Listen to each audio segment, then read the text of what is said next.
गम गणपतये नमः।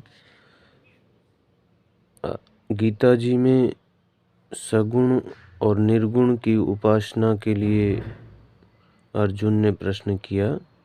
अर्जुन बोले, जो अनन्य प्रेमी भक्तजन पूर्वोक्त प्रकार से निरंतर आपके भजन ध्यान में लगे रहकर आप सगुण रूप परमेश्वर को और दूसरे जो केवल अविनाशी सच्चिदानंद घन निराकार ब्रह्मा को ही अतिश्रेष्ठ भाव से भजते हैं, उन दोनों प्रकार के उपासकों में अति उत्तम योगवेत्ता कौन है?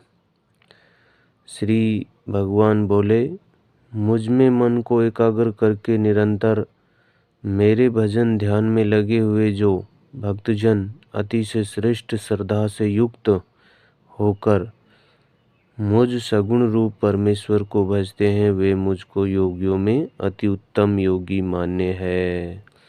फिर अर्जुन प्रश्न करते हैं कि सगुण साकार का उपासक श्रेष्ठ है कि निर्गुण निराकार का उपासक श्रेष्ठ है? यह केवल अर्जुन का ही प्रश्न नहीं है। अपना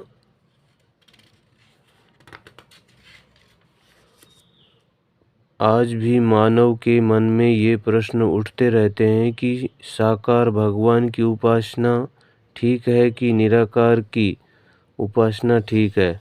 यह प्रश्न तो ऐसा है, अमृत के सागर का स्वाद ठीक है कि अमृत के आचमन का स्वाद ठीक है? स्वाद दोनों का एक है। स्वर्ण के बड़े पर्वत का कस और एक टुकड़े का कस छूट जाए, ये दोनों एक प्रकार के होते हैं। ऐसे ही खंड और अखंड दोनों के उपासकों को रस आता है। अखंड वाला प्रारंभ है और खंड वाला प्रारंभ बताया गया है और अखंड वाला अंत है। लेकिन प्रश्न उपासना का है, निर्गुण निराकार की उपासना श्रेष्ठ है कि सगुण साकार की उपासना श्रेष्ठ है? अक्षर की उपासना श्रेष्ठ है कि क्षर की उपासना श्रेष्ठ है? अक्षर माने जो क्षर न होता हो, परिवर्तित न होता हो, बदलता न हो, उस अक्षर निर्गुण की उपासना श्रेष्ठ है कि रूप लावण्य और माधुर्य से भरे हुए लीला पुरुषोत्तम मर्यादा पुरुषोत्तम इष्ट देव के श्री विग्रह स्वरूप का चिंतन भजन श्रेष्ठ है? सच पूछो तो हर व्यक्ति की अपनी क्षमता अपनी योग्यता होती है। आप यहाँ बैठे हैं, आपको यदि नदी के उस पार जाना हो तो नाव ठीक है, और शहर में जाना हो तो स्कूटर उत्तम है। नदी पार करने में स्कूटर काम का नहीं है, और शहर में जाने के लिए नाव उपयोगी नहीं होती।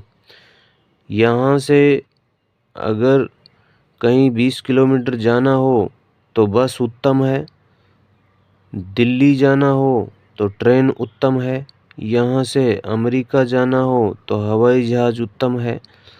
आपके पास पर्याप्त धन है तो हवाई जहाज़ ठीक है, अन्यथा स्टीमर आपके लिए उत्तम है। हर व्यक्ति की अपनी अपनी योग्यता होती है। साइकिल कार की गति से नहीं भाग सकती और कार साइकिल की गति से सकरी गलियों में नहीं चलाई जाती। ऐसे ही जिसके चित्त की जितनी तीव्रता हो, जितनी क्षमता हो, ग्रहण शक्ति हो, तड़फ हो, उसके लिए उस प्रकार का साधन उत्तम माना गया है। साधनों के बारे में जिनको वाद विवाद है, वे साधन को प्राधान्य देते हैं और साधनकर्ता को गौण मानते हैं। उनके लिए साधक के जीवन की कोई कीमत नहीं। वास्तव में साधनकर्ता की योग्यता को ध्यान में रखते हुए साधन का निर्णय होना चाहिए। सब साधन अपनी अपनी जगह पर उत्तम है। श्रेष्ठ है। एक माँ को 4 बेटे हैं। स्कूल कॉलेज में जाने वाले बेटे को मालपुआ दूध में भिगोकर देती है। उस बेटे को मस्तिष्क का काम करना है, इसलिए उसको दूध, घी, मक्खन, बादाम आदि ज़रूरी हैं। दूसरा बेटा हल चलाने खेत में जाता है। माँ उसके लिए मोटी रोटी बना देती है, साथ में अचार और प्याज रख देती है। गरम गरम लू ना लगे ताकि उसको, अतः प्याज उसके लिए उत्तम है। तीसरे बच्चे ने जुलाब लिया है, उसके लिए पतली खिचड़ी तैयार है। चौथा बच्चा सबसे छोटा है, उसका हाजमा बिल्कुल कमज़ोर है। माँ उसको मालपुआ नहीं देती, रोटी और प्याज नहीं देती, पतली खिचड़ी भी नहीं देती। उसके लिए बकरी का हल्का दूध ही उत्तम होगा। माँ तो एक है, सबको पुष्ट करने की भावना है, फिर भी चारों बेटों की अलग अलग योग्यता के अनुसार अलग अलग खुराक देती है। ऐसे ही माँ की भी माँ और बाप के भी बाप जो परमात्मा है, वे तो एक और अद्वितीय है, और हम उनके लिए बच्चों जैसे हैं। हमारे चित्त की अलग अलग योग्यताओं के अनुसार साधन सामग्री अलग अलग है। हम सबको आत्मानंद की तृप्ति तो चाहिए ही। जैसे उन बेटों को अपने प्राणों की भूख मिटानी है, वैसे हम लोगों को सुख के लिए तड़पते हुए जीवों को परम सुख प्राप्त करके मन की भूख मिटानी है। लक्ष्य एक है, लेकिन साधन अनेक हैं। साधन को यदि साधन समझकर प्रारंभ किया जाए तो कोई आपत्ति नहीं है। साधन को यदि साध्य समझकर बैठे रहें तो गड़बड़ी हो जाती है। महात्मा 2 प्रकार के उपदेश दिया करते हैं। कोई उनके पास जाए और कहे कि महाराज हम किसकी उपासना करें, तो महाराज पूछेंगे तुम कौन से देव से प्रीति करते हो, तुम्हें कौन सा देव अपना इष्ट लगता है। जैन धर्म वाला होगा तो बोलेगा मैं महावीर को मानता हूँ, तो वे कहेंगे महावीर भगवान ही, उन जैसा भगवान दुनिया में हुआ ही नहीं। तुम महावीर की उपासना करो, महावीर का ध्यान करो। महावीर मौन रहते थे, तुम भी थोड़ा मौन रहा करो। वे सुख दुख में सम रहते थे, तुम भी सम रहा करो। भगवान श्री कृष्ण का कोई भक्त पूछेगा तो कहेंगे अरे श्री कृष्ण का स्मरण करते ही चित्त आकर्षित हो जाता है। श्री कृष्ण विषम परिस्थितियों में भी सदा सम रहे। श्री कृष्ण देव भी हैं, भगवान भी हैं, गुरु भी हैं। कृष्णम वंदे जगत गुरुम। श्री कृष्ण साकार भी हैं और निराकार भी हैं, आनंद स्वरूप भी है और प्रेम स्वरूप भी है, वक्ता भी है और श्रोता भी है। शिष्य की जगह पर पूर्ण शिष्य भी है, गुरु की जगह पर पूर्ण गुरु होते हैं। गुरु भी ऐसे कि उनकी बराबरी कोई न कर सके, विनोद में ऐसे कि पूरे नटखट नागर गप्पी दास, ऐसे कि उनके बराबर कोई गप नहीं लगा सकता, और समता भी ऐसी कि उनकी तुलना किसी के साथ नहीं हो सकती। श्री कृष्ण तो श्री कृष्ण ही हैं। मैं भी श्री कृष्ण की पूजा करता हूँ, वे ही श्रेष्ठ हैं, सर्वश्रेष्ठ हैं। आप भी पूरी निष्ठा से उनकी उपासना में लगे रहो। आएगा कोई शिव जी का भक्त तो बोलेंगे अहो शिव जी अन्य तो सब देव, लेकिन शिव जी महादेव, वे देवों के भी देव हैं।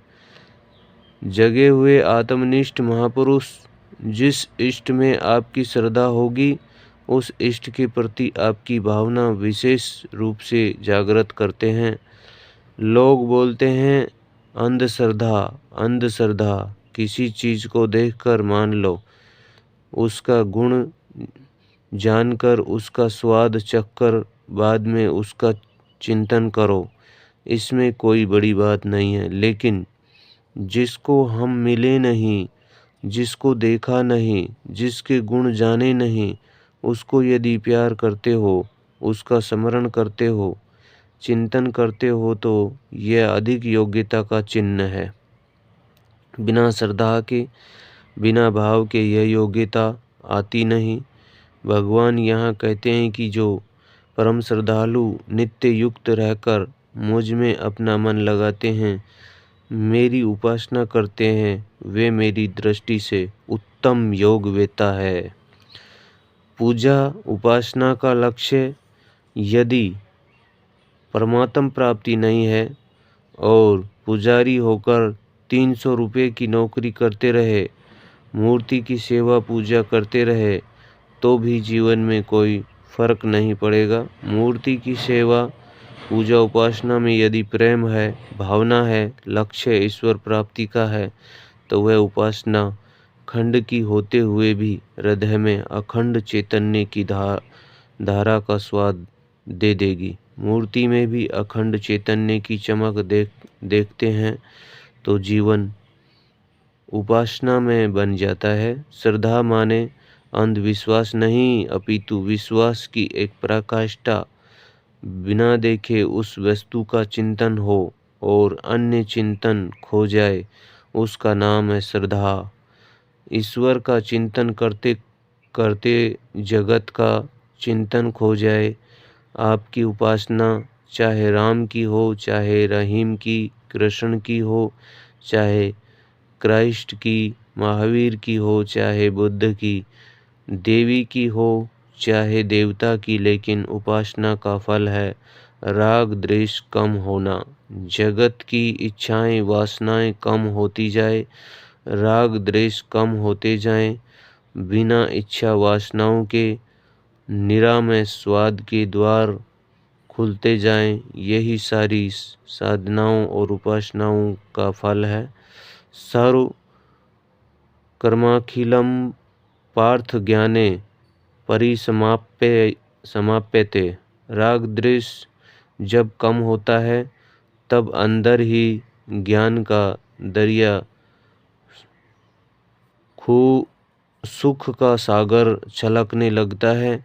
मनुष्य परम स्वातव्य का अनुभव करता है। कुछ परमात्मा ऐसे होते हैं कि जो भक्त की रुचि देखकर, उसकी इष्टदेव की पसंद देखकर उसी साकार रूप के प्रति विशेष श्रद्धा जगा देते हैं और साकार की सेवा, पूजा, चिंतन, मनन, स्नान, पंचामृत, उसके उत्सव की महिमा आदि बताते हैं। शिव जी के भक्त को अगर कहोगे कि तुम शिवरात्रि, राम जी के भक्त को रामनवमी, श्री कृष्ण के भक्त को जन्माष्टमी, महावीर के भक्त को महावीर जयंती, झूलेलाल के भक्त को चेटीचंड आदि पर्वों में प्रवर्त करते हैं, इस प्रकार उनका चित्त अनेक से हटाकर एक में केंद्रित कर देते हैं।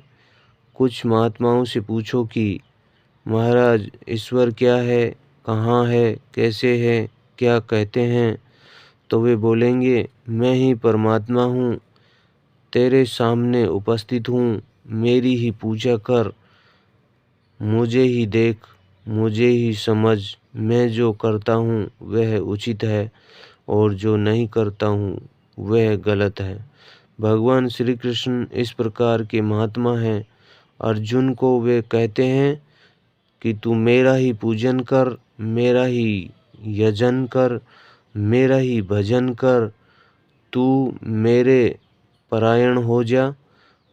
रमण महर्षि के इर्द गिर्द 2 प्रकार के भक्त थे, जिनका मन साकार में विशेष लगता था। रमण महर्षि को भगवान मानकर उपासना करते थे, जिनकी बुद्धि तत्वों को समझने में विशेष रुचि रखती थी, वे रमण महर्षि से तात्विक स्वरूप का उपदेश सुनकर उनको व्यापक खंड चैतन्य मानते थे। उड़िया बाबा के पास एक आदमी आया, बोला, महाराज, भगवान साकार हैं कि निराकार हैं? ब्रह्मवेत्ता साकार है कि निराकार है?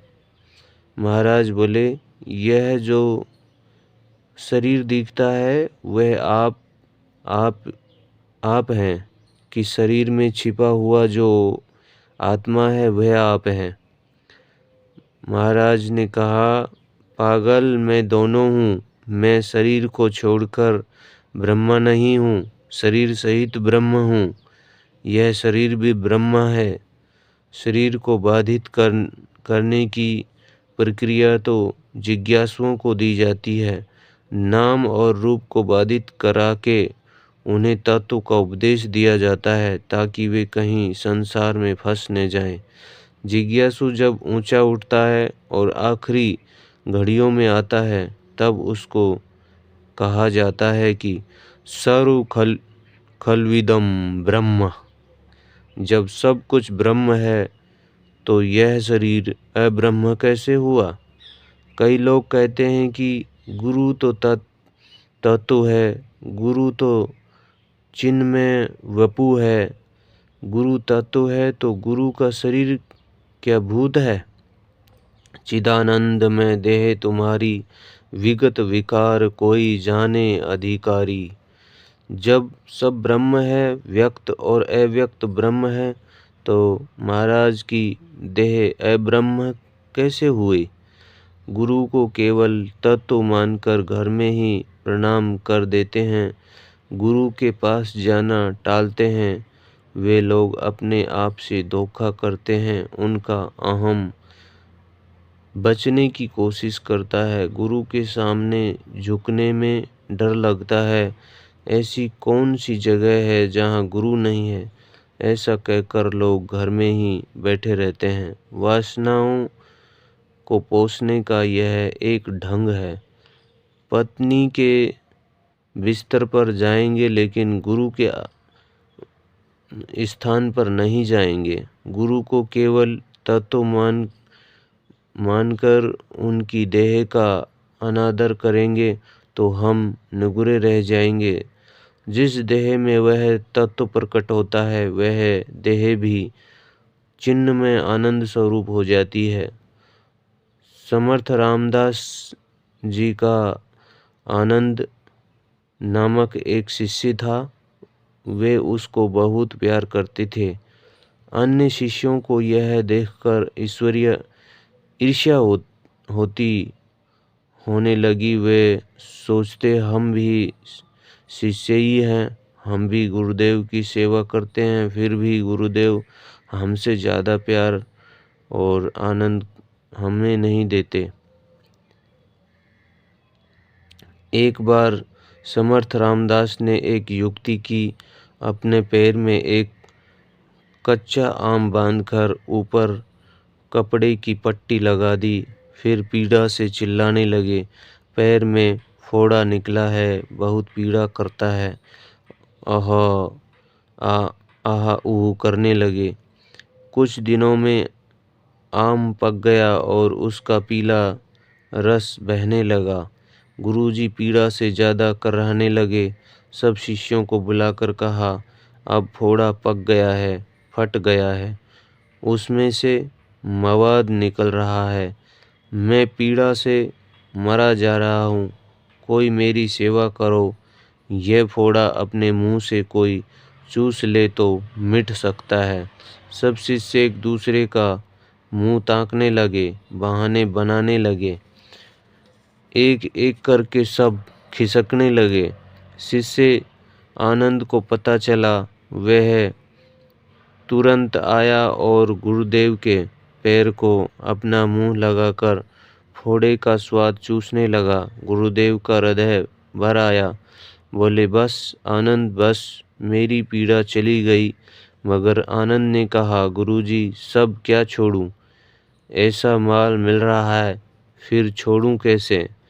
ईर्ष्या करने वाले शिष्यों के चेहरे फीके पड़ गए। बाहर से फोड़ा दिखते हुए भी भीतर से आम का रस है। ऐसे ही बाहर से फोड़े जैसे दिखने वाले गुरुदेव के शरीर से आत्मा का रस टपकता है। महावीर के समक्ष बैठने वालों को पता है कि क्या टपकता है। महावीर के सानिध्य में बैठने से संत कबीर के इर्द गिर्द बैठने वालों को पता है कि श्री कृष्ण के साथ खेलने वाले ग्वालों और गोपियों को पता है कि उनके सानिध्य में क्या बरसता है। अभी तो विज्ञान साबित करता है कि हर व्यक्ति के वाइब्रेशन स्पंदन उसके इर्द गिर्द फैलते हैं। क्रोधी और लोभी है तो वैसे वाइब्रेशन स्पंदन फैलते हैं। आज पहले जब हम घर में थे तब व्यक्तियों के स्पंदनों का खूब अभ्यास किया। अकेले साधना करते तब साधना ही अच्छी लगती। जाकर दुकान पर बैठते तो भाई साहब की बात ठीक लगती। वो कहते फलाना आदमी बड़ा सेठ हो गया, धनी हो गया, भाई तू सुधर सुधर जा, तू मेरा साथ दे तो हम उन सभी से आगे निकल सकते हैं कमाने में। तो बात ठीक लगती।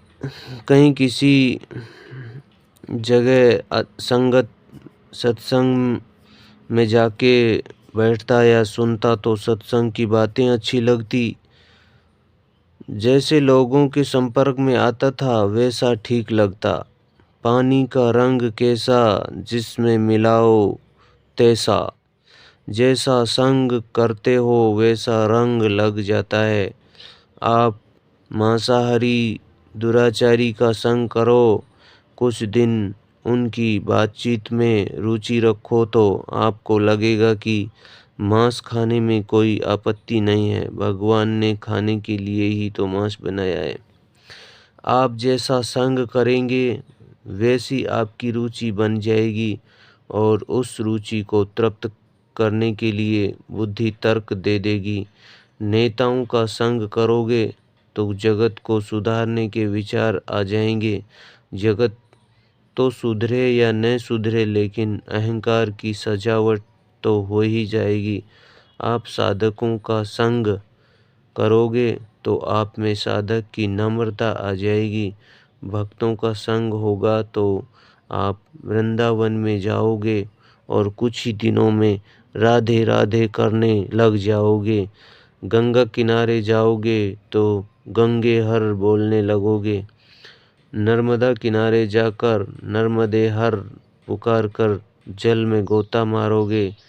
सिनेमा देखने वाले युवक घर में भी ऐसी अदाएं करने लगते हैं। सिनेमा का पोस्टर देखकर उस प्रकार के विचार आने लगते हैं।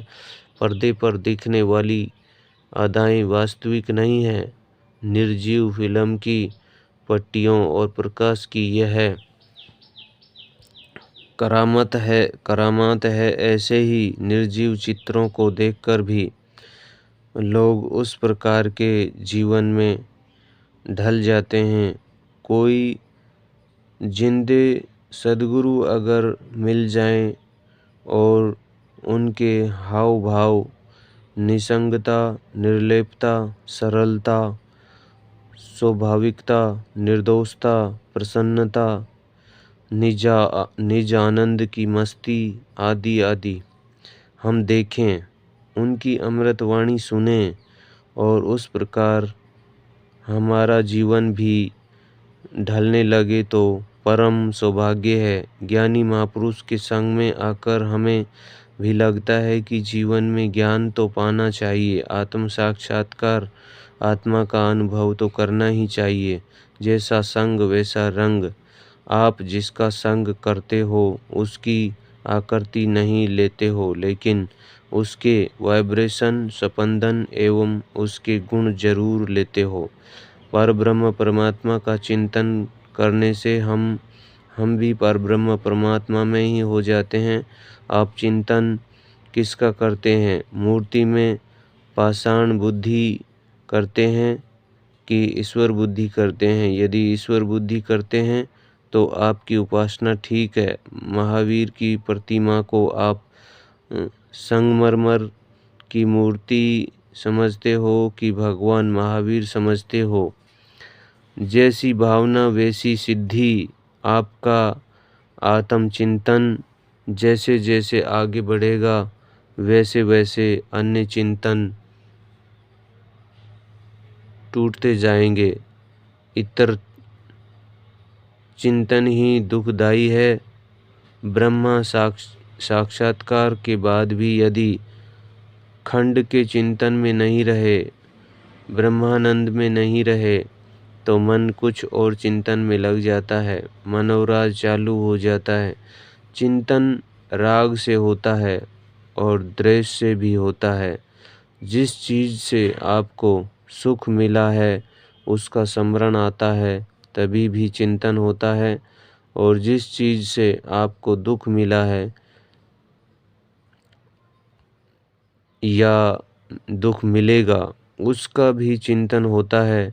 राग और द्वेष दोनों आपको अपने आप से बाहर ले जाते हैं, अपने घर से आपको बाहर भटकाते हैं। बाहर कितना भी घूमने जाओ, फिल्म देखने जाओ, आइसक्रीम खाने को जाओ, मेरी गो राउंड में घूमने को जाओ, कहीं भी जाओ, लेकिन महाराज जब उबते हो, थकते हो, तो कहते हो कि अब घर जाना है। इष्ट चूने पत्थर के घर में इसलिए जाते हो कि वहाँ अपने घर में आत्मा में वापस आने का मौका मिलता है। बाहर के सुखों में कितने भी भटको, राग में कितने भी भागो, लेकिन भाग भाग कर आखिर अपने घर में यानी अपनी आत्मा में ही लौटना पड़ता है। सागर के बीच में एक जहाज जा रहा है, उसके स्तंभ पर एक बाज पक्षी बैठा है। वह पक्षी इधर उधर उड़ान लेता है, लेकिन चारों ओर अपार जल ही जल दिखाई देता है। भूमि का नाम और निशान नहीं है। आखिर उसी जहाज पर वापस लौटना पड़ता है। धागे से बंधा हुआ एक पक्षी आपके हाथ पर बैठा है। वह इधर उधर भागता है, लेकिन वह कहीं ठहर नहीं सकता। उसे हाथ पर ही वापस आना पड़ता है। इसी प्रकार हमारा चित्त परमात्मा से बंधा है, उसी परमात्मा की सत्ता से दौड़ता है। चित्त जितना भी दौड़े, लेकिन कहीं विश्रांति की जगह नहीं। पूरा दिन दौड़ दौड़ कर रात को झक मार के हृदयस्थ परमात्मा में ही आना पड़ता है, मगर नींद में पर्दे के होते हुए, अज्ञान के होते हुए परमात्मा से मिलता है, इसलिए उसमें टिकता नहीं है और फिर भागता है सुख पाने के लिए। उपासना इस पर्दे को धुंधला कर देती है और ज्ञान उस पर्दे को हटा देता है। ईश्वर हमें बुलाना चाहते हैं। वे समझते हैं कि यह जीव दुखी है, प्रसन्न होगा कि यदि ऐसा है तो वे हमें एकदम सुखी क्यों नहीं कर देते, वे हमें क्यों नहीं मिल जाते। एक कहानी सुन लो।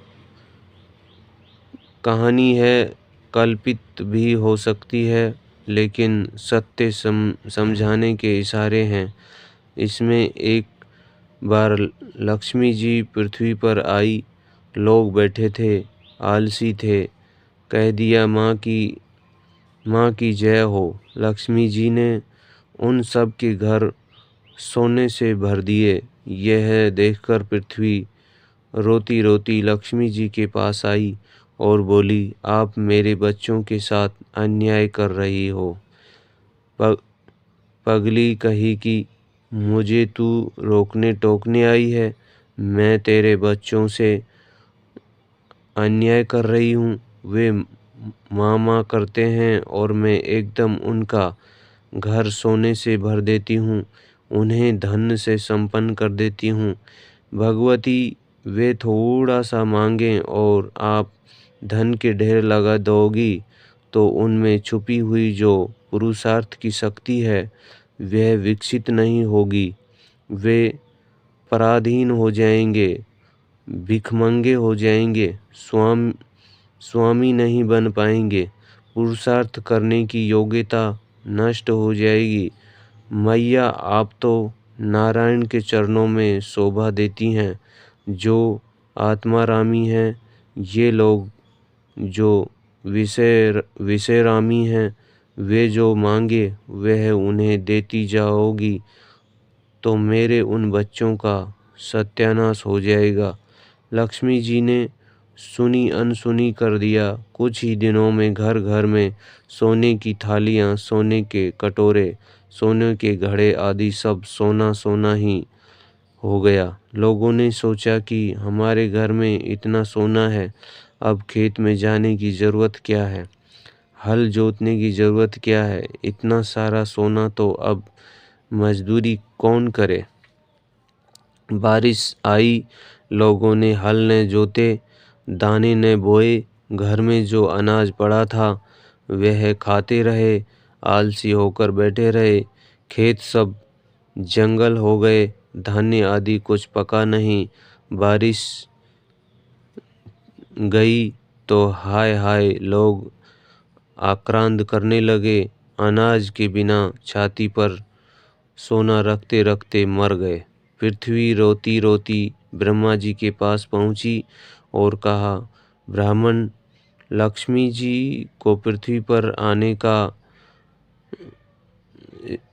स्थान आदेश कर दीजिए, अन्यथा मेरा सब चौपट हो जाएगा। लक्ष्मी जी को मना कर दो कि पृथ्वी पे ना आए।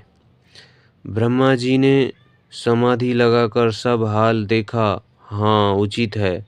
मूर्खों को बिना परिश्रम कुछ मिलना नहीं चाहिए। हर चीज़ का दाम चुकाने से उसकी कद्र होती है, उसका स्वाद भी आता है। बिना दाम चुकाए कोई चीज़ मिल जाती है तो हमें छुपी हुई शक्ति विकसित हो नहीं पाती और हम पराश्रित हो जाते हैं। बिना मेहनत के भोजन करते हो तो वह भी ठीक से नहीं पचता। सुपाच्य भोजन भी बिना चबाए खा लिया तो वह कुपाच्य हो जाता है। फिर लंबी लंबी डकारें आती हैं तो बोलते हो मुझे किसी ने कुछ कर दिया है। अरे भैया, आपको किसी ने कुछ नहीं किया है, आपने ही अपने आप से सब कुछ किया है।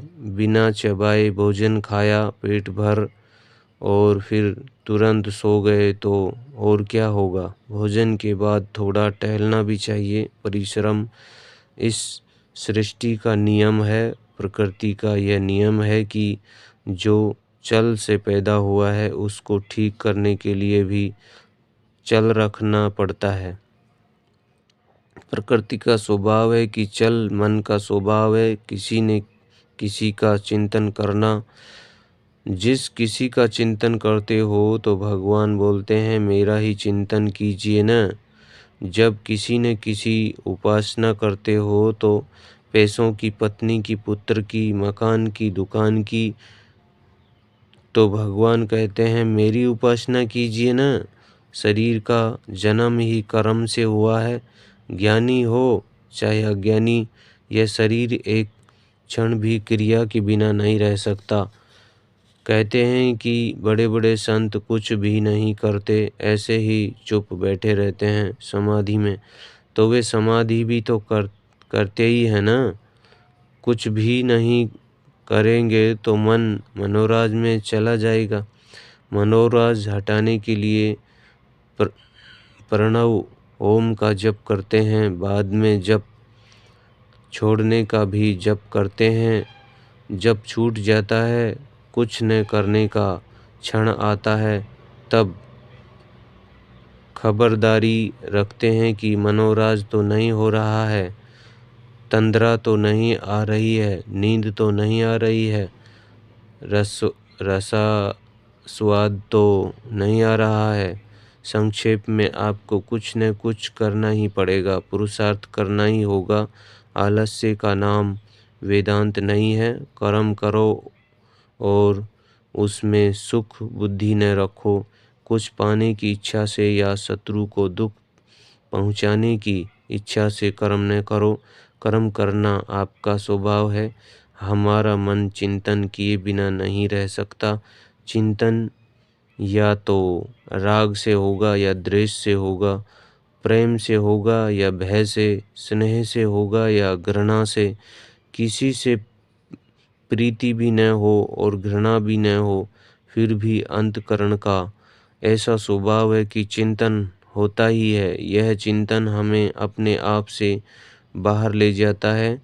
अपने आप से हम जितना बाहर जाते हैं उतना तुच्छ हो जाते हैं। अपनी ओर हम जितना अधिक आते हैं उतने हम महान हो जाते हैं। एकांत में अकेले बैठे हो, किसी से राग नहीं, किसी से द्वेष नहीं, फिर भी देखो तो एक के बाद दूसरा विचार आता ही जाएगा। किसी से कुछ लेना न देना, फिर भी फिल्म की पट्टी की तरह चिंतन की धारा चालू ही रहती है। राग द्वेष के बिना भी चिंतन चालू ही रहता है। यह मनोराज है। मनोराज और समाधि में क्या फ़र्क है? मनोराज से उठने पर शरीर में थकान महसूस होगी। आप सो जाने की इच्छा करोगे, जैसे आप कोई परिश्रम करके आए हो और आराम की ज़रूरत हो। ध्यान के बाद आपको ऐसी थकान महसूस होती हो, आपको आराम की ज़रूरत पड़ती हो, तो समझ लो कि ध्यान के बजाय आपका मनोराज चला है। बहुत बारीक बातें हैं, ध्यान से समझना। इन्हें मनोराज में शक्ति खर्च होती है, शरीर में थकान पैदा होती है। ध्यान लगता है तो आप में स्फूर्ति आती है, प्रसन्नता आती है और शरीर में हल्कापन महसूस होता है। ध्यान से उठकर आप जम्हाई लेते हो तो क्या ध्यान से उठे हो? ना।